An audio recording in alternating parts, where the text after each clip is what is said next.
Another factor that plays heavily into a woman's mental load is social media and societal expectations. Almost all of women's mental load is self-induced. Let me repeat that. Almost all of women's mental load is self-induced. But much of that is amplified by social pressures perpetuated primarily by the content a woman consumes, specifically through social media. As women, we all want to be perceived as special.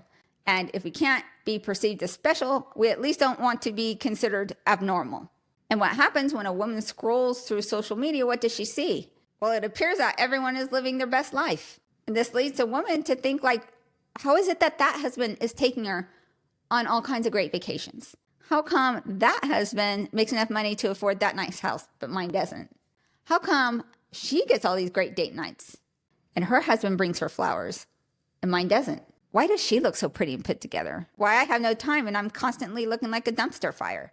Women will look at social media and see everyone else's highlight reel, and she will subconsciously believe that to be the norm.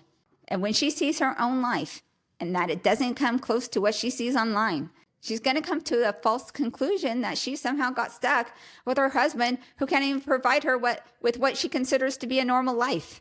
This false idea of what is normal leads to these greater expectations and therefore greater disappointment that breeds resentment. That everyone else is living this glamorous life and she's not. And this is also why she doesn't view anything she asks for her husband as like anything above and beyond. It's simply average. It's what all relationships have, except for her. At least that's what she'll think, because that's what she sees every day on these perfectly curated highlight reels, which has completely warped her sense of reality. I actually suffer from the reverse of this. I always think that we're doing better than other people. Like my husband and I, we like to talk about our finances a lot. And sometimes I'll remind him that statistically, we're doing pretty good. We're doing pretty good financially. And he'll say, no, I just don't think so. Well, this last week, I got a chance to hit up a part of town that I've never been to before. It was way over across town, about 45 minutes away. And it was in Henderson. And I was going to the Dragon Ridge Country Club.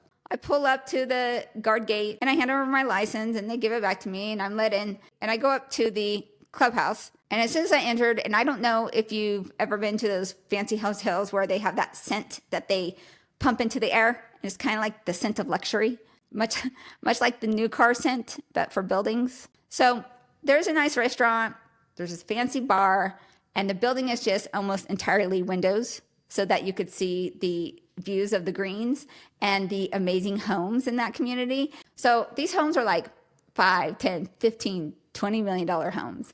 And as I sat down, I realized, okay, there's a whole nother level out there that I haven't even really considered before.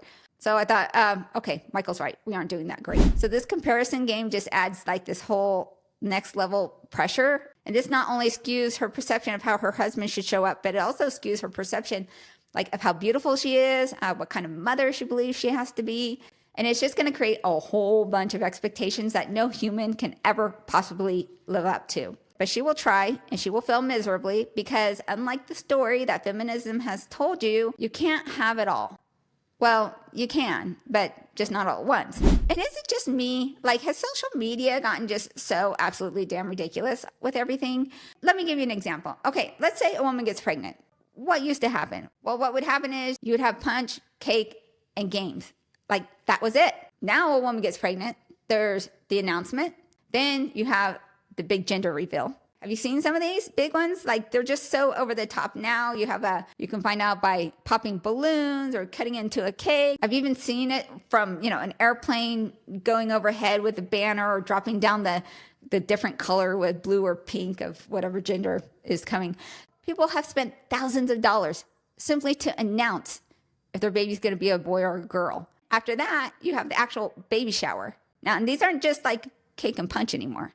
These are full catered, we're talking like $1,000 minimum type of parties. And it doesn't stop there. Oh no, it doesn't stop there. No, now we have these pregnancy pictures where you have to forever capture like a woman with all her pregnancy glory. This is all just too much. It's next level stupid. And don't even get me going on kids' birthday parties nowadays.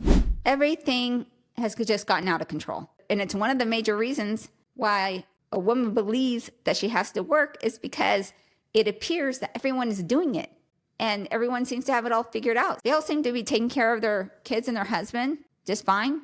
So she will burn the candle on both ends, trying to live up to what she perceives to be normal, when in fact, all the other women are just drowning too. But everyone puts on the fancy show and posts just the best of the best. And it's just all a lie. Everyone else is just stressed out and drowning too. So the mental and physical toll of working while being a mother, combined with these societal pressures, are going to make sex the last thing on a woman's mind. With no biological urgency, no hard deadline, and with kids who are dependent upon her, it is not surprising that sex becomes deprioritized, except for a few days a month during ovulation.